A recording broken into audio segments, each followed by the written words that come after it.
Today we've got a FAB NZS 3A or FAB NZS 3A. This is a check lock. As you can see, we've got three different bitting surfaces, each with 4 pins. I'll explain a little bit more about the lock later.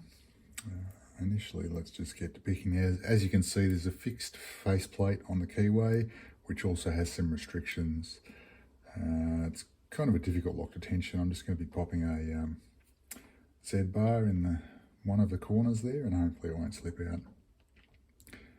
Now, I have spent some time picking this lock, so I know some of its particular foibles, and that's why I'm starting, for example, on this left side. It's important that I get a few of these pins out of their false gate before we get too much progress. So what we essentially have here are the three separate rows. Each has its own sidebar. And because of the nature of the way the sidebar works, you can't exactly just set a pin. You really need to sort of work all of the 4 pins sort of in turn to allow the sidebar to be in a position to set.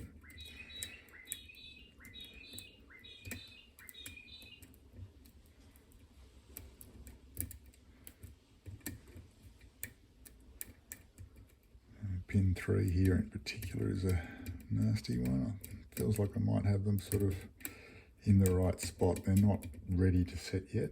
We'll move up to the top. I'm just going to start at the back.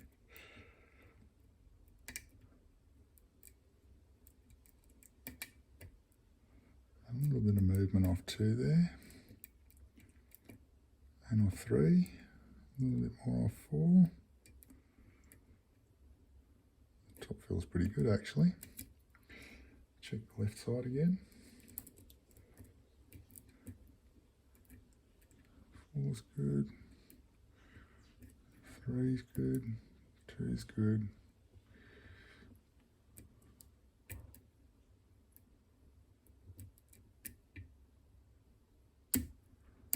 Not sure about 1.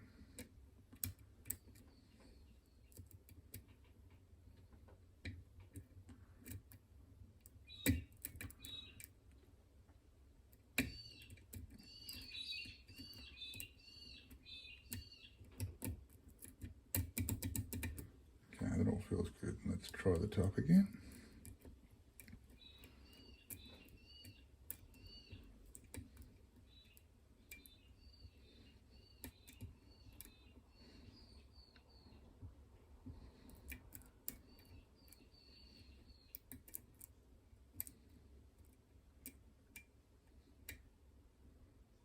That feels all right. Okay. Time to move on to the right hand side.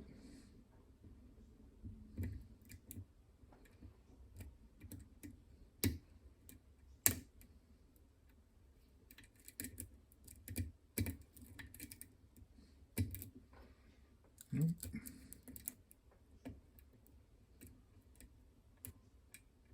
There we go. Right. So it will lock up every 120 degrees. I'll turn it to about there, just to show that it's open. As you can see on the keyway, and you can probably see the cam on the side here is turned. I'll just turn that back. I'll let you watch the keyway as I do that. And there we go, we locked back up. And the key can again work. So a bit of a weird format, this one. It's like a euro on the back half. And then a sort of a Swiss round on the front. I'm not sure that the back half has all active elements though. I suspect it's actually just one row on the internal side. But anyway, look, we've picked the external cylinder there. Now I'll just explain a little bit about how I think this lock works. For a start, if we look at the key, we've got, move that over a bit, we've got some very deep cuts. And then some almost 0 cuts, and then some in between cuts. So I think there's only 3 cut depths here.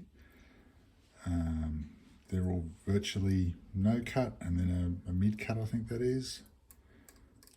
And then we have two virtually no cuts and two almost full cuts.